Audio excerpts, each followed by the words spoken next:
I'm Richard Vinroot. I'm delighted to be here. A friend of mine, David Bland from high school, invited me to come, and I appreciate very much your interest in this subject. A little bit about myself. I'm a native of Charlotte. I grew up here in North Carolina.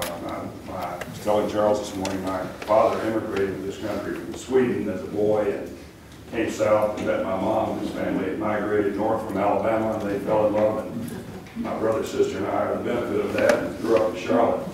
I went to Chapel Hill to college and law school, and then after serving in the Army in Vietnam, I came back to Charlotte and been practicing law there since 1969. I got involved in local government and tried to run for governor unsuccessfully, and I think people decided they'd had enough of me. I am interested in this subject, and really got interested in this subject when I was a boy. My uncle was the campaign chairman and campaign manager for a man named Charlie Jonas, who ran for Congress from our part of the state. He lived in Lincolnton, was elected in 1952, one of two Republicans elected in the South when Eisenhower swept the presidency, first Republican since Reconstruction. And for the next 20 years of his life, Mr. Jonas and our family were very much involved in his campaigns. The Democrats in control of the legislature kept gerrymandering, trying to get Mr. Jonas out of Congress. And the shoe's now on the other foot, of course. The Republicans have now gained control of our legislature, and they're now in the business of gerrymandering and doing it pretty darn well.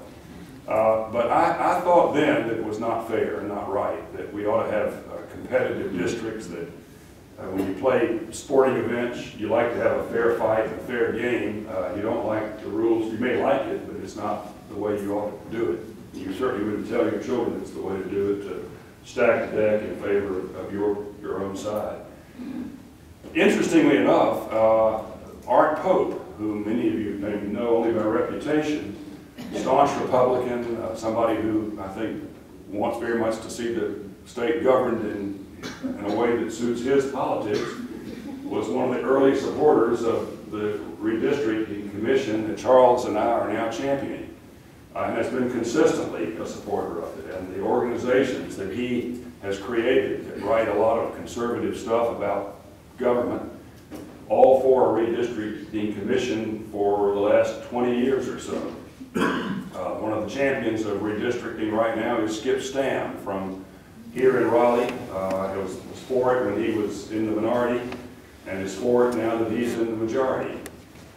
With regard to redistricting, everybody who's in the minority is for it. And everybody who becomes a majority person is against it. They're total chameleons, both sides. And for most of the last 100 years, it's been done to the Charlie Jonases and the folks that saw things my way. And now that my folks have gotten to be in control, they're doing it their way. And the results, however, are pretty devastating to democracy, in my opinion. Give you an example. I was over at my wife's 50th college reunion this weekend in Chapel Hill, and I was there with Martin Lancaster. Martin was a 10-year Democratic congressman from Goldsboro. He was there for his 50th reunion. We were talking about this issue, and he said, you know, I've experienced the results of gerrymandering, not as a politician, but as somebody who's been back to Washington. Went up about a year or so ago to visit some friends. We went into the congressional dining room. My wife and I went over to sit at a table with some old friends who were also there. It turned out more than half of them were Republicans. And we talked for maybe an hour, and as we were getting up to leave, a couple of my Democratic colleagues came over to me and chastised me and my wife for sitting with those people. Because we don't sit with those people. We don't talk to those people. That's in large measure what's wrong with American politics today. They don't talk to each other. I give you the example of Mr. Jonas. Mr. Jonas, when he left Lincolnton to drive to Congress, stopped in Tarboro to pick up Mr. Fountain. Mr. Fountain was a Democratic congressman. They lived next door to each other. Their children grew up together. They were friends. They went out to dinner together. They sort of lived together while they were in congressmen for 20 or 20 plus years each. That doesn't go on today. The people that go up to Washington today or come to the legislature here don't need to be friends with the other side. The other side is not their problem. Their problem is the party district they're in and the party of the left or the right that is going to attack them if they show any sign of weakness in terms of expressing their views when they get there. That's true here in North Carolina today. The numbers are startling. Charles may have them more specifically than I, but I think something like, let me give my numbers out to make sure I got this right. In our state house, 120 seats, 40%, almost 50% of the House members elected to those 120 seats were unopposed in the last election in 2014. Another 40% won in districts that were really not competitive. The average victory margin in the state house was about 25%. That's not a competitive election in a 51-49 now Republican state, slightly Republican. In the state Senate, the percentages are almost the same. 40% of our 50 state senators were unopposed. Another 40%, a total of 80%, were in non-competitive districts. And then a few of them were in contested elections. The Republicans learned fast, and they've done a really good job of creating non-competitive districts. And thus, most of the elections really take place on the day that filing ends. In my part of North Carolina, there are something like 19 Senate and House districts in the Mecklenburg and 4 or 5 surrounding counties. Of those 19, we had two elections in November. Everything else was decided in the primary or on filing day. When you have 40 or 50% of the seats that are uncontested, that really means that once somebody files in the Republican Party or the Democratic Party in those districts, they're basically done. And once they've been elected one time, nobody takes him or her on, and it's over. So why are we surprised at how they behave when they get there, when their only concern is somebody from the further right or somebody from the further left? Why would they want to sit down and talk to somebody from the other party? Why would they want to negotiate and worry about what's going on in the middle, if you will? My guess is, and let me ask you to raise your hand, how many in here consider themselves part of the middle? Raise your hand. How many in here consider yourself part of the far right or the far left? Okay. Well, you are really well represented. You are really well. You've got people who care about your views. The rest of you really don't. The truth. It just doesn't work that way now. I talked to Bob Rucho, who's a friend of mine, and Bob is now in charge of what happens to this bill. And I've talked to Tom Apodaca, who's a friend of mine. Both supported me when I ran for governor. And each has said to me in so many words, Richard, call me in about 15 years. You know, they did it to us for 100. Let's at least do it for about 15 and see how it works on our side, and then we'll go back and go do it fairly. And both of those guys were for it when they were in the minority. So both are, in terms of their political view on this, a bit chameleon-like. But so are the Democratic friends of mine. I mean, Jane and I were talking outside with Charles earlier, and a number of them have said and confessed to people now, we made a terrible mistake. We gambled and lost. We had no idea this was going to happen to us. And darn if they didn't come in and capture both of our Senate and House and get to make the decisions at the turn of the decade, get to redraw the lines, and we made a mistake. We held on too long. We should have been for this when we were seeing our majority, this state become a two-party system. We're all for that. I'm all for that. But now that we get to control the lines, we do it our way. Now there's a lawsuit going on that has challenged the Republicans' work. I would say to you, and Charles and I don't disagree on much about this issue, we may disagree in how we see it. The Republicans actually have been better at it than the Democrats in this respect. The Republicans' plan got passed by the state court at the trial end of it, I think 3-0. It got passed and voted on by the state Supreme Court by, I think, 5-2. Two dissenting thought that they had overplayed the race card and they packed the districts in terms of race. The Supreme Court, we don't know exactly what they think. They have said in light of their decision in Alabama, they want the Supreme Court to relook at this decision that they made some year or so ago. But they didn't tell them what, if anything, was wrong with their decision. It'll be reheard, I think, in a few months. But with no guidance from the Supreme Court, my best guess is the Supreme Court of North Carolina will again look at it. They may tweak it a little bit, but they'll probably say, we think it looks just fine. And my guess is it then goes back, and if they say we looked at Alabama, we didn't see any similarities, it gets approved again.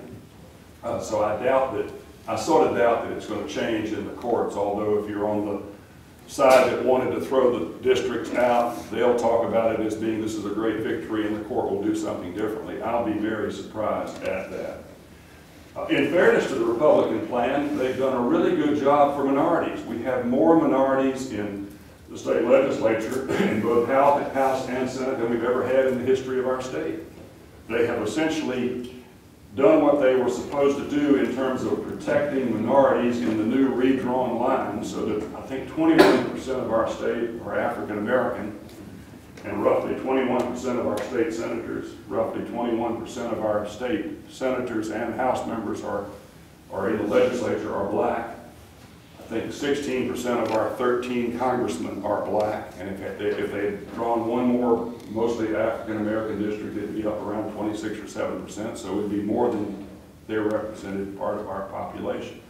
So in fairness, they've done that pretty well. Also in fairness, excuse me, and Bob Ruccio has said this to me, only 2 of those 170 districts are Republican districts. That is, only 2 of them are majority Republican districts. So he said, Richard, if you think what we've done is created a lot of, quote, Republican districts, at least in registration, we have not. But as you know in the South, and you know in the nation, you don't have to do that. An awful lot of conservative white Democrats have voted for Congressman Jonas and have elected him in districts that were top-heavy Democratic for the last from 52 to 72 while he was in Congress. And the world is changing in a way. So what you have now is a system where in every state in the union but 20, the party in control draws and then redraws the lines to suit themselves. They thus elect state legislatures and they thus elect congressmen who suit their view of the world, and thus in North Carolina, in a 51-49 for the time being Republican voting state, 10 out of 13 congressmen are Republican. There's really, I think, not one single congressional district that really is competitive now. Maybe one marginally down near Wilmington, but not much. So that they've essentially done for North Carolina what many states in the union have done. And what we hope to have accomplished, and what Charles and I are championing, and we have a lot of local governments, city councils, a lot of, really fortunately, a lot of Republicans in the state house, Skip Stam and others like him, I think maybe a majority of Republicans in the state house, believe in what we believe in.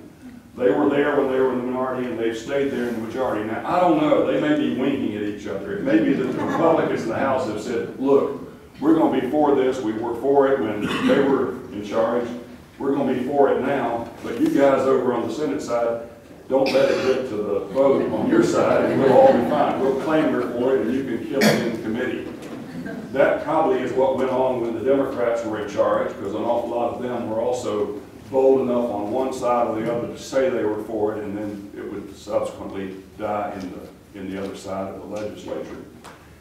It's a right thing to do. It's a right thing to do because we need badly to have people coming to the polls in November to elect their officials, not in May when the filing ends or when the primary is conducted. We need people who go to these legislatures in states and in Congress who have to vie for the support of most of the hands that went up in this room and talk about issues that concern us, and simply not be there to appeal to a majority conservative Republican district or a majority liberal Democratic district, if that were the case, and not have to worry about the broad middle of America or the broad middle of North Carolina. We find, Charles and I do, when we talk to people across the state, just people like you all, they're for it. It's common sense. Why would we not want people who go to the legislature to negotiate with each other and make decisions about things that are important in our lives?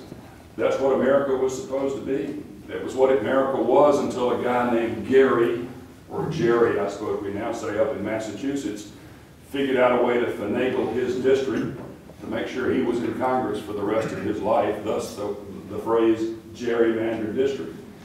That disease has now spread all over America, so that virtually every state in the union, at least in the 30 states that don't have redistricting commissions, have every 10 years under our Constitution a system which the legislature gets to redraw the lines, the state legislature, for congressmen and legislators to suit themselves. There are a set of constitutional standards that govern all of this. There's some laws that govern it. There's a Voting Rights Act that applies to, I want to say, 40 or 45 of our 100 North Carolina counties that make sure that in drawing lines you must be race conscious. There are some other rules in our own state constitution about whole counties that must be kept intact, and about contiguous lines that must be kept intact.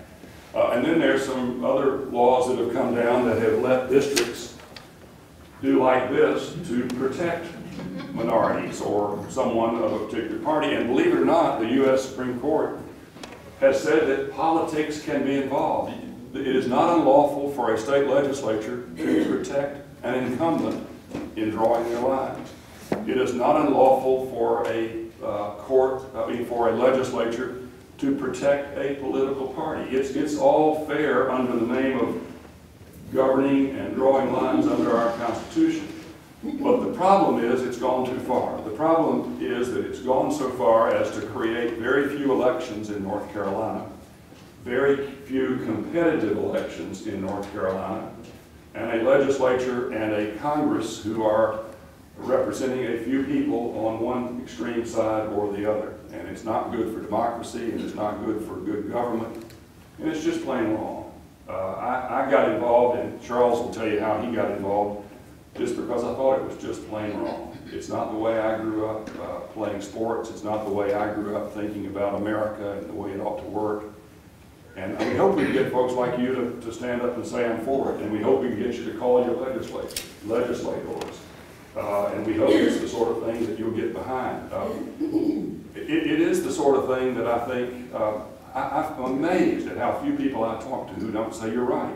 I rarely have somebody say you're wrong, we need to leave this alone, and we need to leave this for 15 years for people like me who were conservative Republicans to do it our way for a while and let them have a little of their own medicine. I don't have anybody say that to me. I mean, I have a mean streak in me. I might want to do that to some people, but I don't think it's right. It's not good for my children. It's not good for my grandchildren. And frankly, what's good for my grandchildren is the most important thing in my life. Thank you.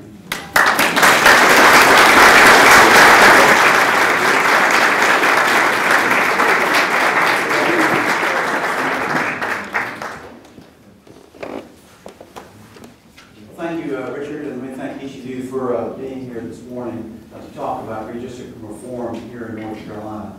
It certainly is something that's very important to us and something that would really improve our state politics and policies if we had it. The history of gerrymandering goes way back. And actually, gerrymander is a combination of the word for Governor Gerry of Massachusetts and salamander. That's called portmanteau. That's right. A combination of words. And it was a district drawn actually by the Massachusetts Senate back in 1812. We would think it was actually a pretty compact district, but it had a sort of tail went across the border of Massachusetts. And Governor Gary signed that bill in 1812, about 3 months before the War of 1812 started. He was a member of the then Democratic and Republican Party. That was one party. The Federalist Party was the other party. And one of the big critics of this was Nathan Hale, someone from that era who was well known on the federal side, saying this is all improper. That much is pretty well known, but I think most of us have forgotten what happened next. And interestingly, Governor Gerry ran for re-election and lost. In the Massachusetts House, which was not gerrymandered, the Democratic Republicans also lost. But who won? The senators in his party got re-elected and controlled the Senate in Massachusetts in 1812. So it worked over 200 years ago, and people have been doing it ever since. But it's a fascinating history as to how it got started. In terms of you bring that sort of history forward, things have changed tremendously with computers that you can now model exactly what someone's voting preference is, because you can match their party registration with their age with what they bought at Walmart 6 weeks ago. And you can sort of figure out what chance they are going to vote Democrat, Republican, or 70% this or 40% that. And you have districts that split precincts and things like that. And there are really sort of four kinds of terms that people who draft these plans use. And as you hear these terms, you say, what is going on? Our government is doing this. Well, the first term is called cracking. And what you do is you take a group that would normally be together and you split it 2 or 3 pieces so they can't elect any representative. And for example, think of Wake County. We are big enough to have a congressman, have been for several decades. But Wake County doesn't have a congressman because we've been cracked. Where a part of it goes to George Holding up in the Northeast, Renee Elmers has part of Wake to the South, and David Price from Chapel Hill has part from over in that area. So Wake County never has a congressman. And isn't that ironic, even though we're big enough to have more than any congressman here. So that's what cracking is. The other thing, the second one is called packing. This is starting to sound like sort of racketeering here. It's called packing. What you do is you put all these people together so that their votes, have supermajorities. And think of the Mel Watts or Allen Adams congressional district that starts in Charlotte and sort of snakes up 85 and goes here to another, and picks up about 80% African American. So it's a district where you could have an African American congressman or congresswoman if you had 45 or 50% African Americans. But now you've got 75 or 80%. And all those extra votes are just wasted votes. That's what packing is. You put all these voters together so they have a super majority. The third one is called hijacking, and we call it double bunking around here. What you do is, when you're in control, you put 2 of the other party's members in the same district, so one of them gets eliminated. And this was done recently with our school board. There are actually now 7 districts, but 6 of those members, they're paired up, so they're 2 and 2 and 2, so they can't get reelected. And you may have noticed on the Wake County Commissioners, it just got redistricted by the General Assembly, with no request from the commissioners and no request from Wake County. 3 of those commissioners are now in one district, so it's triple one. And that's the way it is. So that's called hijacking. And the final thing is called kidnapping. And that's when you take somebody's loyal supporters and you put it in a different district. So now that person no longer can get reelected. It happened to Jennifer Weiss back in 2011. She was elected a long time in Cary, but then many of her loyal supporters put in a different district, and she didn't run for re-election. So those are the ways that the terms are used: cracking, packing, hijacking, and kidnapping. And this is what we pay our elected officials to do. At the time, their staff and computers redistrict us. And the purpose of it all, although it's amusing in a sense, the purpose of it is very straightforward. And what you're doing with your gerrymandering districts is you are putting your opposition party in a situation where their votes are wasted. That is, they're either in districts where they have no chance of winning, or they're districts where they have supermajorities and they have no chance of losing. And the result is the opposing parties have a lot of wasted votes. Well, obviously this is all undemocratic. I mean, most of it is un-American. It's just plain wrong to have elections that aren't elections. Richard alluded to this. In 2014, there were 170 legislative seats in the ballot, 50 in the state Senate, 120 in the state House. Of those, 78 had one candidate on the ballot in the fall. One candidate. So you had no choice.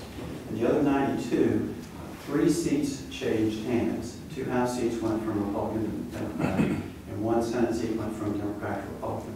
There were another maybe 6 or 7 races that were somewhat competitive statewide. Tom Bradshaw was in one of those competitive races here. Of the remaining 92 seats, maybe 10 had some degree of competition. The rest were close. So you've got 170 seats for election, and you have maybe 10 that are potentially competitive. Now really, what kind of election is that? It's just plain wrong. It's something we shouldn't have. And it's something that isn't unique to North Carolina. It is something, quite frankly, both parties have done. We started in 1990, once we became a 2-party state. Then gerrymandering was done by the Democrats from 1990 to 2000, done by the Democrats the Republicans after the 2010 census. It really is just the wrong thing, and what's happening is people don't think they're necessarily going to win the next election fairly, so they're trying to win it unfairly. And it's just the wrong thing, and it's something we need to do something about. Okay, now I think we all sort of, not all, but most of us agree that we're in a bad spot. How do we get out of here?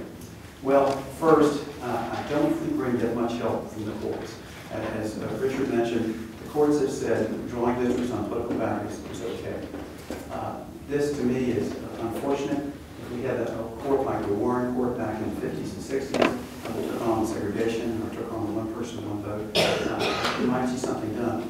Courts ought to be particularly protective of our systems of elections. When the systems aren't fair, the courts really need to step in and say, wait a minute, We need to change this. Back in the Math versus Ohio case, you had districts that had many more people in the state house that had many fewer people. And the Supreme Court said, no, that's not okay. It's got to be one person, one vote. And that changed things. So you used to have counties that would have a fifth or a tenth of the votes of some other county, yet they each had one representative. So that changed. But the courts had not stepped in on the gerrymandering situation, and I don't think we're going to see them do that. I think the most we'll see in the current court cases is they say, well, too many African Americans were packed in certain districts. There'll be some minor change. But the overall situation won't change much because political affiliations don't want to be used. So the courts aren't going to help us. You know, what about referendums? California got rid of their gerrymandering by someone getting it on the ballot, and the public overwhelmingly say, forget this gerrymandering, we want to have fair districts. And then now California now does have districts that are fair. Unfortunately, we don't have a citizens initiative process like some of those western states do, and that's not really an option for us. The only way that I know for us to get out of this mess is for the citizens of the state and people who have been in public office, and hopefully some are in public office, to really make it clear to their representatives that things must change. And we're not really even asking them to change it. What we're asking them to do is to put a constitutional amendment on the ballot that the people think can make the change. It's something we'll pass easily if we can just get it on the ballot. And that's the challenge. And I think as we talk with our elected representatives, whether it be in the state senate or the state house, I think everyone should be asking them, when are you going to let the people make a decision about gerrymandering? I mean, it's time. We all know it's a problem. They know it's a problem. And it's just a question of getting enough attention to it, enough pressure on it. Many of you probably bump into state representatives from time to time. Ask them about it. You know, what's going on? When are you going to put this on the ballot? Because it's time to get rid of this. It's not going to happen right away. I think the quickest it could happen would be after the 2020 census, when districts are going in 2021. Yeah, that's 6 years away. I mean, that's not any immediate change. That's time for whoever's in power now to have another few years at it. But at that point, we'll have fair elections. The idea is that when the districts are drawn, you don't take into account where the incumbents live, party affiliation. You try to make them as compact as possible. Not all the districts will be competitive, but many more will be. It's much more likely that we'll have elections that actually mean something. We're in a state where it really is the 51-49 or 50-50. The elections are very close on a statewide basis, but you wouldn't know that in our General Assembly, where it's over 2.5 to 1 party with the other because of the gerrymandering. So that's what we're trying to do is round up a lot of public support, get people talking to their state representatives, to their state senators, get this initiative on the ballot, and let our citizens make a decision. Do they really want to continue our current system, or do they want to move forward and have a fairer system? I think the answer is obvious. I think if we just get on the ballot, we'll get the right answer. So with that, I'm going to stop my comments, and then Richard and I will, if Richard wants to ask them, we will take your questions and hear your comments. Thank you.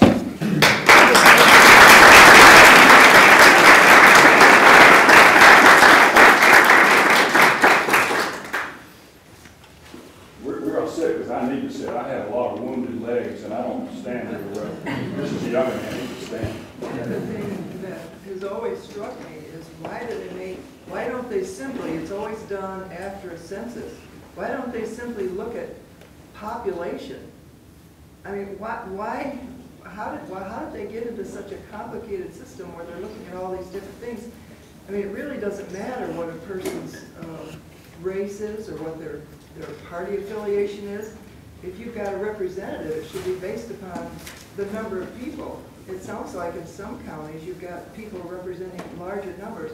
In like Renee Elmer's district, I know that's where it really began to hit me when you saw that she's in 5 counties, parts of 5 counties. That is wrong. I mean, why don't they just choose population?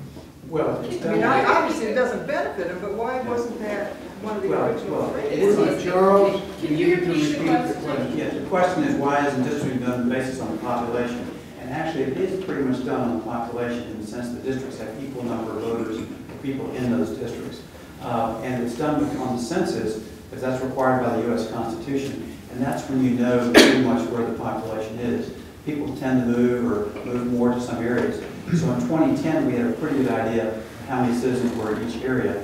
We have a less good idea today. We have estimates from the land Why part. does it represent the counties?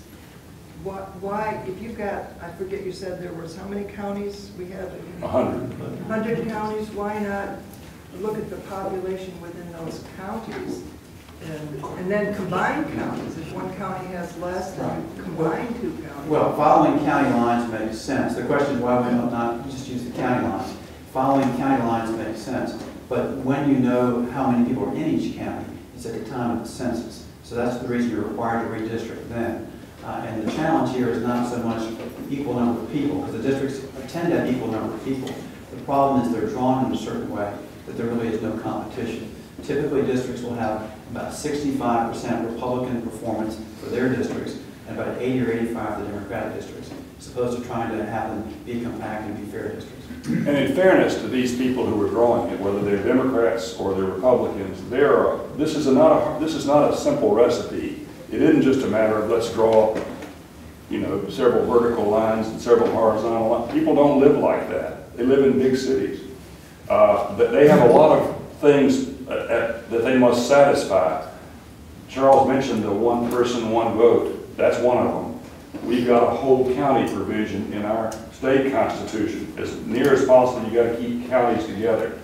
We've got a Voting Rights Act that came about after the Civil War and in the 60s, when under President Johnson, they realized that there were gerrymanders to keep black people from voting or ever having a majority anywhere, even if they were the whole county. And the Voting Rights Act basically lets the federal government, makes the federal government look at what you're doing to make sure you protected minorities. We stayed under that law until about a year ago, and I think still 40 of our counties, and I don't have it all in my head, but a lot of our state still has to go back to get what we do reviewed by to make sure we have protected minority citizens. I think the safe rule is if you draw a district that gets you, if you've got 20% black population in North Carolina, you've got to set up a system that gives 20% black representation in the state legislature. And you've got to have, I think a safe rule is 50% plus one minorities in a district is a safe district. I think there was some statistic to the effect that I think throughout America, unless you get to about 50% plus one, we haven't elected anybody to the U.S. Congress that didn't have a district that was so tilted. So while everybody's unhappy with the district that runs from Durham to Charlotte and literally comes up 85 to get there to connect all these people, we didn't have any black legislators in North Carolina until they did do that and create that district. There's a district in Chicago, an Hispanic district that starts on the right side of Chicago and then it circles around the north end of Chicago to get to the southwest side of Chicago. It's like a pair of earplugs, a little thing on top. That's how they ended up with an Hispanic congressman from Chicago. Without that, a population of 20 or 30% Hispanic would have no congressman. So in fairness to these men and women who are doing this, it ain't a matter of just saying draw these lines and then go do it. It's not that simple. And both of them profess to have been playing to a lot of different masters in doing it, because I've heard Bob Rucho and others tell me that. But I know what they're really doing is they're protecting R's like me and D's like Charles. And I like to win, and I'd like to have a Republican government for the rest of my life. Look, let me just confess that. The problem, however, is that what we've done in that process of getting to that is created people who don't talk to each other and who don't deal with issues. And that's just bad for our country, bad for my state, bad for my community. And I just don't want to, in the name of victory, kill our democracy. Do you know if over time, excuse me for asking so many, but she has I know I only moved into Wake County a year ago. Yeah. But excuse me, we need to get some other people asking Yes, questions. sir. I live in one of the assembly districts that changed party last time, just commenting. But when the assembly makes districts, they're partisan, the quote the judges, they're partisan, even though they're supposedly quote nonpartisan. What makes you think that any commission who decides what assembly districts are would be biased or not biased? I really don't. I really don't. And that's really what my Republican friends have said back to me. Richard, if we put the way our system would work that we're promoting would be a commission made up of essentially bureaucrats who would go back into a room with the computers and come out with a proposed set of districts that the legislature would vote up or down.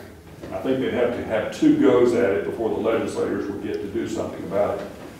But I don't have any total confidence. They're human beings, and everybody in this room, even if you say you're independent, as my wife does, has a perspective. I understand that.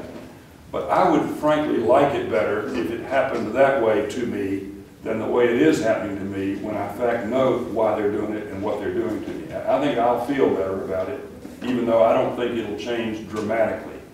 We're simply in a state that's too complicated. The populations are moving. I'll go to my grave never seeing a totally fair system. I'm aware of that.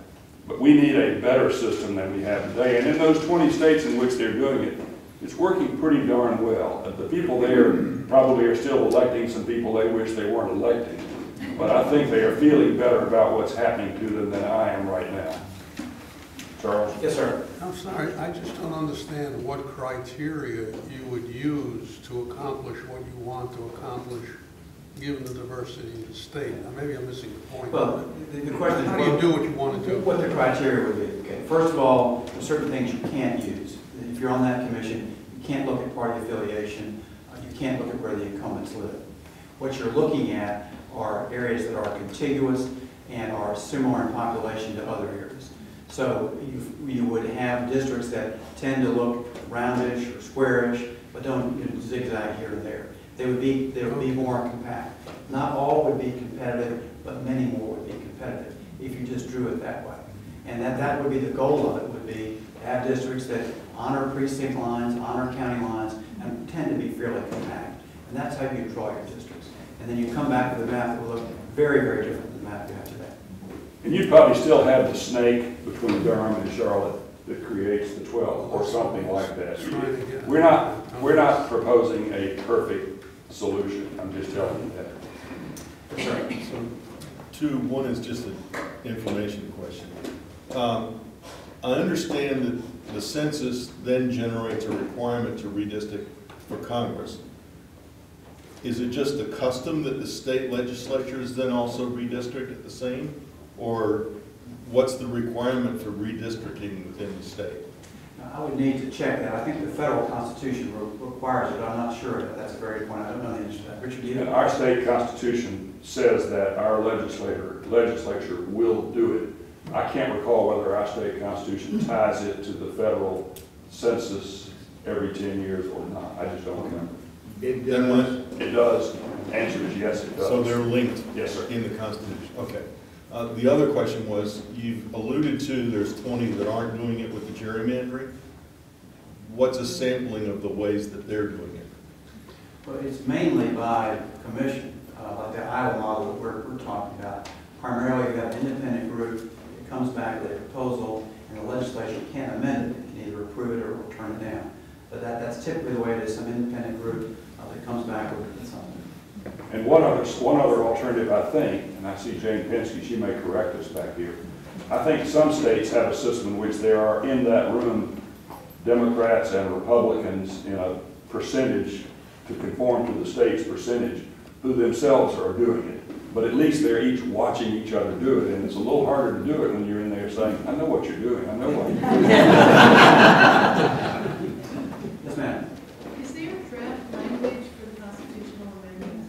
Is that been written yet? And what do you think the chances are? What do the chances look like? The question is there draft language amendment? Yes, that is in the House bill that would pass.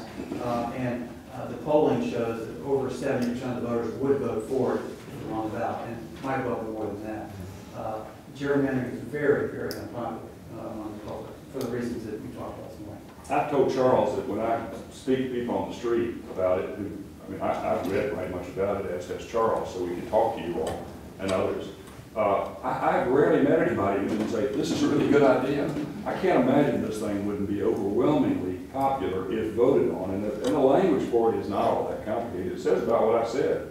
A commission made up of people appointed by the legislator from the government go into a room over a period of time in the summer of the census, and they come out with a proposal that the legislature votes up or down. It's not all that complicated. It would be on the ballot that way. You'd read it. Yes, ma'am. Is there ever any consideration of, rather than having the government as a part of this commission, having academics? Oh. Well, Like political science, computer Right. science? well, I think who is on the commission would be appointed, but the intent would be not to have politicians, but people like you described, people who understand computers and voting and the demographics. But yes, the idea is to have professionals do it and not have elected officials do it. I have a funny story. I'm going to leave this meeting and go to Chapel Hill. I'm on the search committee for a new dean for the UNC Law School. And I'm on there with faculty people, and I'm on there with normal people like me. And they all think the dean needs to be a faculty person. It can't be a normal person like me. And I always think people like me are really pretty smart. We ought to have more deal. It's funny how we see things. I don't think there's much chance of the legislature turning this over to a university or to academia, wise that that may be. Yes, sir. Pardon me for being skeptical, but I don't see the legislature turning this over to anybody, because basically you're asking these people to vote themselves out of a job possibly, and their egos being such, I don't think they'll ever go for that. No, we're really not. Our proposal is that this go into effect in either 5 years or 15 years. Many of the legislators most opposed to it will either be deceased or they have had enough and they're out of office, and they do not know who's going to be in the majority then in our population. They have no idea, which is why we think it needs to be triggered at a later date than right now, because I agree with you 100%. I wouldn't do it to me either. Well, you make a good point. I think though we need to keep a couple additional things in mind. One is there are 2 houses in the legislature, and the state house has already passed it, and the majority of co-sponsors of the bill passed it again. So they're doing something because it's right, not because they, it's going to help keep them in power. So I think that there's part of it. The second thing is, no one really knows who's going to win the 2020 elections, which is when the next redistricting occurs. In 2009, the Democratic leadership didn't want to do any redistricting reform because they thought they were going to win the 2010 elections. Well, they didn't, and now, of course, they're in a terrible spot. So I think as you get closer and get further away from the census, closer to that 2020 election, you can't be sure if you're in control that you're going to stay in control. And thus, everyone's better off if you have fairer districts. But what you're saying is a major problem, and it's one we've got to overcome in the state senate. Yes, sir. I think this is a good idea, but if it doesn't work, what would be the effect of term limits? Would putting term limits through have a better chance of getting this thing gerrymandered? Well, that's a good question. We don't have experience with term limits here. Some states do. That would be also where politicians would be limiting their authority or limiting their ability to stay. I think in general, to me, term limits make sense. That's when people have been there 4 or 6 or 8 years. That's sort of enough. It's time to move on. Certainly as mayor, somebody has to stay a long time, and I finally moved on before something else happened. Sooner or later you're going to get beat. But to me, that is something that would make sense. It's not the major problem, but it would help with some. The other thing actually that would help a good deal too, and this is a little different, is to use the so-called top 2 election system. It's what we use here in the city of Raleigh. And what you do is you run for the office but without a party label. And if there are more than 2 running, you have a primary, and the top 2 go into the final race. And what it tends to do is it brings people toward the center. That is, if you're far right or far left, you might win your party's primary. But when there's no party primary, just an open primary, you need to try to get toward the center, because that's where a lot of voters are. And you tend to get more centrist approach to it. Now, let me give you an example of that. The city council today has 2 Republicans, 2 independents, and I think, is it 4 Democrats? That's what it is? Okay. The mayor, of course, is elected large, is independent. The mayor pro tem is elected by the council. Now, you think the Democrats would, and the independents would have that, right? Well, it's a Republican, actually. And why is that? Well, it's John Oden's term. He's our friend. He'll be mayor pro tem. Well, Think about that in the county commissioners before the recent election where it was 4-3. Do you think those four would ever let one of the three be in a leadership position? No, wouldn't even go to the bathroom, much less. And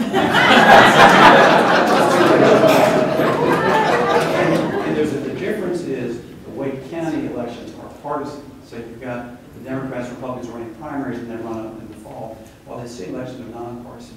By having that so-called open primary or top two, it's a very different system. You have people who tend to come to the middle and tend to work more together than you have the partisan primary.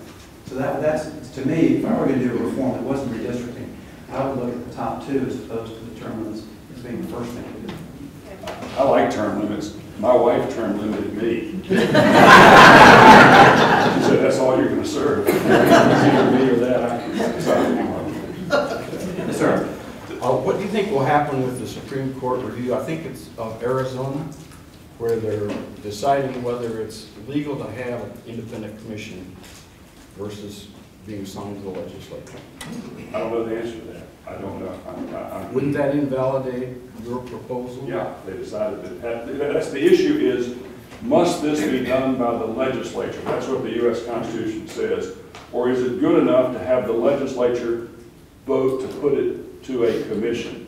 Is a commission good enough to be, quote, and under our system, it would be the legislature that ultimately voted it up or down. They just didn't draw the maps to start with. My suspicion is that drawing the maps to start with by some staff person is not bad enough to violate the federal legislator must do it constitutional requirement. I bet on the commission being upheld. Yes, sir. Could you all, you mentioned the fact that you would like for all of us to go back and tout this effort, which I hope we do. But could you talk about what you all and Common Cause and other organizations are doing to try to mobilize this initiative so that it is not just on the backs of individuals, but it is more specifically on the backs of organizations? Yes, part of what we're doing, since Richard and I are from local government, we're attempting with staff's help to get a lot of local government support. And then there are now over 100 local government officials who are supporting it, 50 to 60 of whom are mayors. We're now seeing city councils passing resolutions in favor of it. 2 of them last week passed resolutions. So we're trying to get sort of that local government group going. There's also an effort, and Tom Bradshaw's going to work on this, to try to get the business community a little more involved. Some of those big companies, those bigger executives who have the legislators' ears, to let them know how they feel about this. See if we can't get them involved. But ultimately, you know, what really makes the difference, whether you're a mayor or a legislator, is what you think your constituents want and what you know they're watching and caring about. And I think if the legislators know that there are enough people who care about what's going on, at some point they'll say, okay, this is the right thing to do, let's go ahead and do it. Yes, sir. Comment on the 20 states that have new systems now and as to how they're working better than before. Well, they're not that new. They've been doing this for 15 years or more, and they're working pretty well. I don't know. I haven't gone back to analyze whether they are drawing lines that are dramatically different than were drawn before they implemented the systems. If somebody, Jane or someone who works with Jane moved on me. She's over there. Oh, she's hiding. Maybe. I'm sorry. Jane, will you introduce yourself? And you may recognize Jane Pinsky because she's spoken with her before. I'm Jane Pinsky, and I'm director of the North Carolina Coalition for Lobbying and Government Reform. Redistricting is the government reform we've been working on, since one of them since 2006. Sitting here is Dennis Burns, who's chair of the Common Cause Board. If you're interested in getting involved, there are materials on the back table. And we have a website called End Gerrymandering Now. Can you repeat what the question was? Because I think Jane was chatting and didn't hear what I called upon. He was asking how this is working in other states. And how can citizens get involved? It depends on the states. In California, it worked relatively well, although they had some problems. In the state of Washington, there are 5 members on their commission, 4 of whom are appointed, and then they pick a 5th. They came to the process with 4 separate plans on the first time they announced the maps. Just at the deadline on December 31st, they whittled it down to one plan. Arizona, the governor has tried to impeach the chair of the commission and has taken it to court. But in many other states, it works quite well. What is a little different about Iowa is that people not involved with the process, professional staff, draw the maps, and then the Citizens Commission before the process and after the process who get input from citizens, then it goes to the legislature. Yes, sir. Yes, sir. Just going back to kind of the notion of getting public support for this by a representative, I guess you were mentioning that a lot of them will agree with you that they're in favor of it, and then at the end of the day, they change their minds when it comes to voting. I guess what I would ask is what can we do to kind of hold their feet to the fire? Is there some kind of petition, or what leads them to follow through on the acknowledgement that they're in favor of it, and then when it gets to vote, they change their mind, or it doesn't get to vote? I don't know that, I mean, we're all human. I think all of us, I think all people, even legislators, want to do the right thing. I mean, I do think they do, and I think a lot of the folks, well, Skip Stam's an example. Skip Stam was for this when he was in the minority. That's not a big deal. But he's for it now when he's in the majority, probably representing some of you folks in the district, and my guess is pretty darn conservative. And my guess is he's getting heat for why are you trying to give it away? It took 100 years to get it, let's keep it for a while. I just think he wants to do the right thing, and there are we need to have more people like that in government who want to do it right and who do see a bigger picture, and that is an American democracy in which there are very few elections. There are 435 congressmen in America, men and women. I think about 25 or 30 are in real elections. The rest of them are not in elections. Sue Myrick is my friend. She's my predecessor as mayor of Charlotte. She won in the 9th district. You couldn't lose in the 9th district if you're a Republican. I don't know what you'd have to do to lose. You couldn't. There are districts like that in North Carolina that if you had control as Democratic Party, you'd draw districts in which a Democrat would not lose. That's how they've done it over the years. That's just not right. Let me add this. The time when politicians are most likely to sort of rethink an issue or take a new position on an issue is when they're running for office. Of course, if they have competition in a primary or general election, they're even more likely to sort of rethink that issue. I think a petition is one thing to think about if you can get enough names on it. Another, quite frankly, is to hold a candidates forum with that candidate and whoever else might be in that race. And so you're going to talk about gerrymandering and their position on it. And here's some information about that so you'll be prepared. And you'd be surprised that people start saying, oh, public's interested in this, maybe I might be a little bit closer to that. So if I were going to try to influence someone besides just asking what I saw in the store, I think I would think about during the election cycle, if they have any competition, or even if they don't, somehow, whether it be a petition, candidates forum, or some way to reach out so they can see it's not just you, but you represent a lot of people who feel this way. Yes, sir.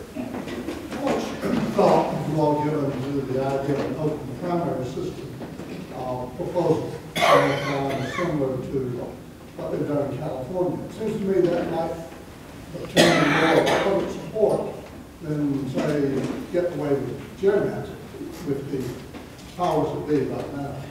Well, Bob, that's a good point. The question is, why not just go to open primary instead of gerrymandering? Actually, the public doesn't have as much understanding about the open primary as they do about gerrymandering. You say gerrymandering, everyone's against that. Open primary, if you're not in Raleigh, what's that way mean? How does it work? Because in Raleigh, we have that system. Charlotte does not have that system. They have partisan races there for local office. So actually, in terms of the public understanding, gerrymandering is much easier to make that occur. Two things I would tell you. The fact that they're doing it in California means I'm probably not going to be for it. And the other thing, and another more practical reason I would say, and this may have outlived its usefulness, I was, as a young lawyer, asked to be chairman of a charter commission review of the city of Charlotte's charter. Charles, one of the things we were considering was going to your system without a party.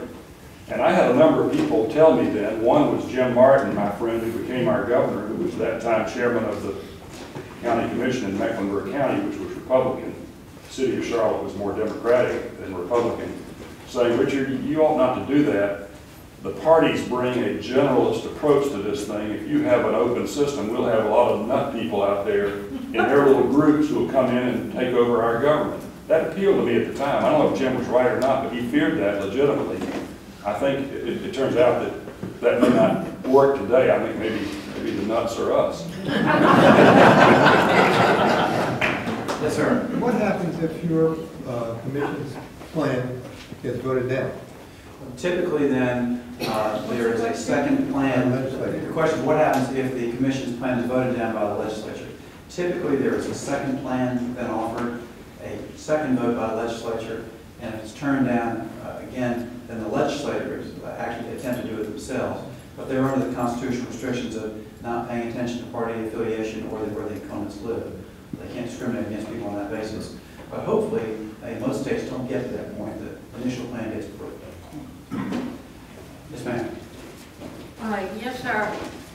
In the interest of enforcing the Voting Rights Act, with which I grew up helping African Americans and Native Americans register to vote, do I assume that it will still be permissible to have some of these little stringy-looking districts that look kind of like pork chop bone, I guess, maybe, that to be sure that African Americans or other minorities do get some representation? Well, I think you may still see that, but things are really changing here in North Carolina. Let me give you two examples. One is Congressman Butterfield runs from northeastern North Carolina. He doesn't need a gerrymandered district. He's got enough African Americans there that he will get, or has a good chance of being reelected. So that district doesn't need to be stringy, it can be compact. The second thing is to think about what county for a minute. We just elected 4 commissioners. Although they were supposed to live in districts, they all ran countywide. The whole county voted. Okay. The county is roughly 25 to 28% African American. And on our county commissioners, we have 7 people. 2 of them are African American, who won at large in this county.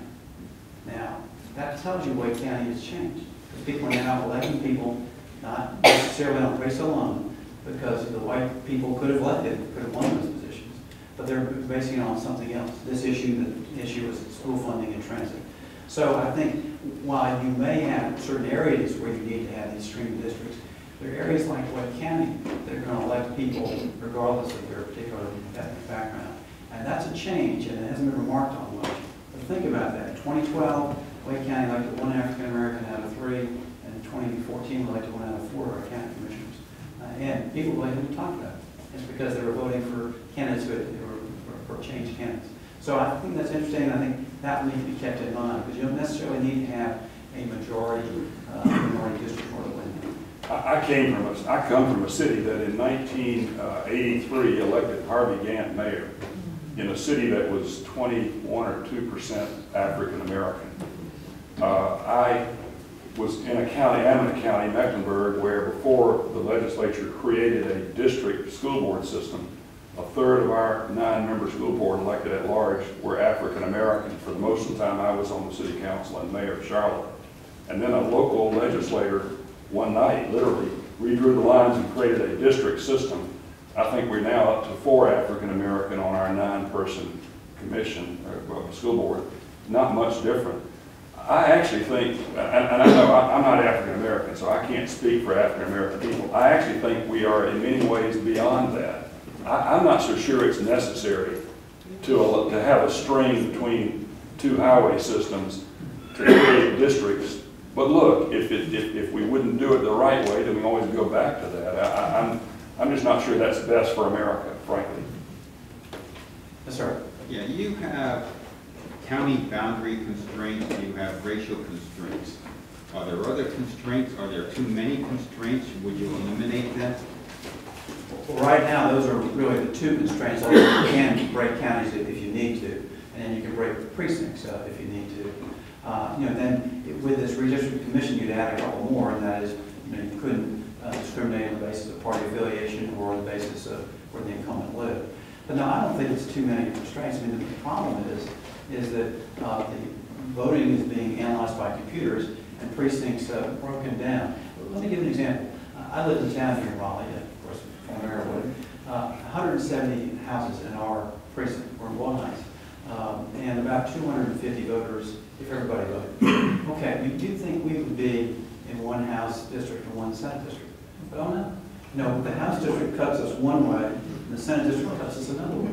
And it's because they're trying to split, it's mainly the Democratic precinct, they're splitting white Democrats from black Democrats. So in order for the Democratic Party to hold a primary in my precinct, 170 houses, we have 4 ballots for Democrats, 4 ballots for Republicans. So we have 8 ballots in a primary for a place with 170 houses, because the district's been split different ways with House and Senate.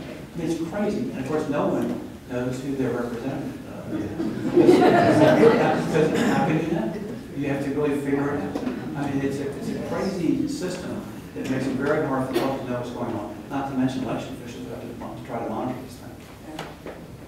Yes, sir. I assume you've been talking so far about not only North Carolina delegation representation, but U.S. congressional representation.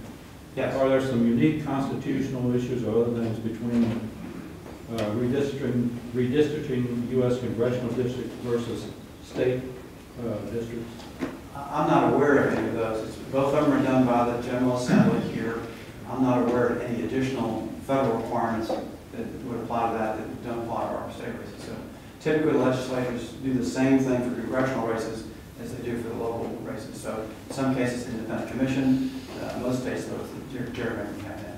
And as a second part of the question, what about elections for units of government like county commissioners, for example? Well, you know, this particular amendment, I don't believe applies to that.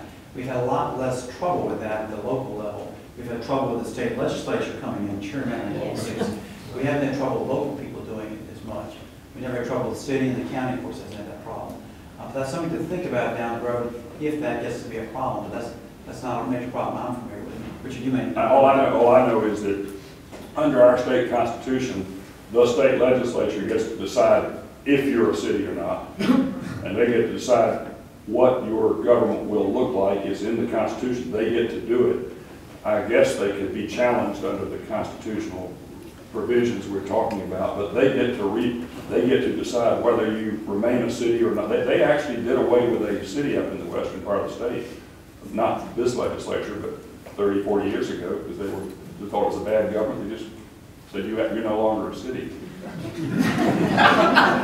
Yes, sir. We talked about gerrymandering to ensure that the African Americans are represented in our state. The growth of a Hispanic population, is that being considered? Same principles. Those principles are under the same constitutional mandates. Yeah. What's interesting there is certainly our Hispanic population has increased a great deal in the last 15 years, maybe 6 to 8% overall, something like that. The number of voters is still fairly small, so it's going to be hard, at least present in most legislative races, to really see a Hispanic district per se. Now, you may see someone who's Hispanic win, who will be winning a district that's predominantly something else. Yes, ma'am. ma'am. You have one back here. Given the current situation, unless and until this kind of thing passes, do you see any resolution to the gridlock in Congress? I mean, this isn't the only thing at play there. I mean, there are other issues, the huge money that now goes into electing a congressman or congresswoman. That's a big deal to me. But no, I don't. I think I was telling Charles before this meeting, there were a former Republican and former Democratic U.S. Senator came to Charlotte about 6 or 8 months ago, and they spoke to about 600 people downtown in one of our big facilities. And Olivia Snow was the Republican, I forget the Democratic congressman from somewhere in the Midwest. And they had 10 points of what's wrong with democracy in America. Number one was this point. And then after they made their spiel like we did, they opened the floor, and the first question was about this subject. And most of the rest of the questions were about this. At the end of their 1.5 to 2 hours, the last point they made was, this, we've got to get fixed. This is the problem in America. There are other problems, but I promise you this one overwhelms everything else, I think. Just and it's not the lines, it's the behavior of the people that come from the lines. It's the way they, well, how, exactly how they should behave. They're responding to a district that's tilted in favor of their viewpoint, and their only danger is not satisfying that tilted viewpoint. Why would you go up there and become a person who plays to the middle when you're elected to the right or the left? It doesn't make any sense. The other thing is this, and I agree that this is a major problem. To me, it's hard to understand. I mean, this world is a very complicated place.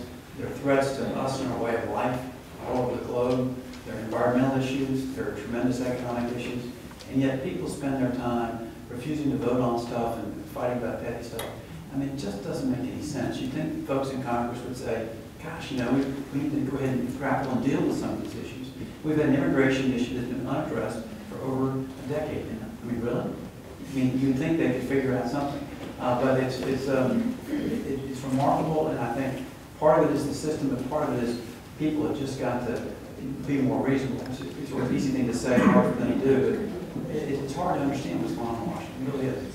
So what's the recourse for The question is, what is the recourse? Well, in most of these districts, it's very hard to get anybody out. I guess the only chance you really have is to run someone in that primary of that party that's going to dominate that district. That's the only thing that I can think of in the short term. You may have a better idea. Yes, ma'am. I have a question. I love what your son's doing and with helping him redevelop the downtown. What do he and his friends, are they thinking politically? Are they thinking of this issue? I'm just thinking of younger generations. She's referring to my son David, who's involved with the Busy Bee Cafe and Trophy Brewing. And he's just working on a new brewery, which you'd be glad to hear of. I saw you there, I'm sure. You know, it's interesting, and he should really speak for himself. But I think the younger generation is paying attention to politics. He's involved in a couple of civic things, but he and his friends are very focused on elections and what's going on. They're not active in the parties per se, but they vote, and they're paying close attention. So I think there's some hope that the younger generation is going to be fully engaged and maybe help someone to get us out of this mess. I'm not as confident as you are on that. I'm not because I don't love my children, and I know they're smart. This is a smarter generation, and the intelligence that came in the last 4 or 5 years beats the intelligence that came in the last 200 or 300 in our country. We know that, seriously. All the knowledge that is, all these computers and everything about it. But I'm not sure they're as engaged as you are or we are. I bet you the voting statistics would indicate a very low turnout among my children's generation compared to more senior citizens, at least more senior men. The women look younger. So I'm not as confident. I'm not as confident. I wonder if this issue, and I don't know, does it have an impact on the overall voter turnout? I have been so incredibly distressed by the fact that you don't even get 50% of the people that are registered. Well, there's a reason, but there's a reason for this. She's asking why no voter turnout. Well, there's a reason for that. We don't have any elections, ma'am. We have filing deadlines and primaries, and there are no elections. There are virtually no elections in the state legislature in North Carolina, and in America, in Congress, there are 25 or 30. The rest of them are done. Once you've got a congressman or woman, that's it. If he raises sufficient funds and responds to his base, that's it. Let me give a little different spin on that. This is a question of why isn't there better voter turnout? Well, part of it is the media reports the voter turnout versus the total number of registered voters. And the way our system works here in North Carolina, if you vote in a presidential election, but you miss the next one, and every election in between, and the next one, if you don't vote in 8 years, then your name comes off the registry list. So what happens is, if you have 100 voters on the registration list, since it takes 8 or 9 years when they don't vote for them to come off, you tend to have 25% or so, or maybe even 30% who are registered, but in fact don't live there, don't vote there. So when you have a 50% turnout, that sounds pretty bad, but it's really 50% of 70 or 75%. So it's actually pretty good. So when we have a high 50s turnout, like in the last presidential race, I think we were at 56 or 58% of all registered voters. That's really closer to 80% of those who still live in those areas. So our turnout isn't as bad as the media reports it. Now, the off years is is not good. That is in the 2010s and 2014s. But in 2008, 2012, we had excellent turnouts in the state, if you look at the voters who actually live in those precincts. Yeah. Yeah. Go ahead. Back to the redistricting commission. Can't we publish a scorecard of, who our representatives are for to get in or refuse to say? I mean, it seems like a lot of people just don't have the time to come up with this stuff, but if it's right out in front of them saying. Jane, you're doing that? Do you have a scorecard? Yes, we surveyed all the candidates for election last time, and on our website is their responses. It is a question they duck, but you can also look at the 63 members of the North Carolina House who sponsored the legislation, and you'll know where they stand and where the other 57 stand. And you can always call us. Yes, sir. Just a couple of points relative to the redistricting. Because of redistricting in the state, we significantly limit the number of candidates who even file for positions now. Richard mentioned Skip Stamps. As great a representative as he might be, or might not be, he didn't have any competition. So, that's a problem. The second thing I wanted to say is, Dennis is sitting over there. You all really need to get to know about Common Cause. They are an excellent organization that espouses good things for North Carolina, and you ought to get to know them. And the other one you ought to get to know is NC Policy Watch. They are a superb information source. You mentioned that in the House, they passed a resolution for the constitutional amendment. Yeah. So what's happened? Well, it has not gotten through this House. It's sponsored by 62 sponsors out of 120, so a majority sponsored it. They could bring it back if they thought the Senate was going to take some action on it. I think the main thinking now is they're waiting to see what happens on this court case. Although the court case, I don't think we can resolve the problem, regardless of how it turns out. Okay, let's take one more question. There's lots of great ones. Yes, sir. Perhaps a bit blasphemous, perhaps outrageous, but if I understand you correctly, on the one hand, the legislature here is the one person, one vote concept kicks in, both House and Senate. And so you wind up with this sort of gerrymandering you're concerned about. On the other hand, at the federal level, you've got two houses. The Senate is 2 per state, independent of population. If I understand correctly, the House gets 1 per state. So that adds up to about 150 based strictly on geography, which is roughly a 1/3, 2/3 arrangement between geography and population. I suggest perhaps it's outrageous in the concept of what the Supreme Court has done with the 1 person, 1 vote, but they seem to have poo-pooed the federal requirement when they came down with the 1 person, 1 vote. Do you have any thoughts about? Yeah, I do. That was how we got to be a country. I mean, there was a big fight between one side, the Federalists, and I forget the other party, and it became the Jefferson Party, and became the Hamilton Party, or whatever that precedes whatever we are today. But that was the compromise that led to a country. And it is, in fact, Wyoming has 2 senators and a congressman. I remember a story that and they're both, all 3 Republicans. I remember one of them telling me about him. He became our vice president under George Bush. He was our Republican congressman. I remember him telling me about going to house there, and some lady was mad at him, so he called himself the U.S. Senator. He was a congressman, so she'd be mad at the Republican senator. It was a Republican state, it didn't matter. He had very little opposition. But that's the way we essentially agreed on having a United States of America. We're not going to change that. Okay, why don't we wind up? Richard, any closing comments? No, thanks for your interest. Okay.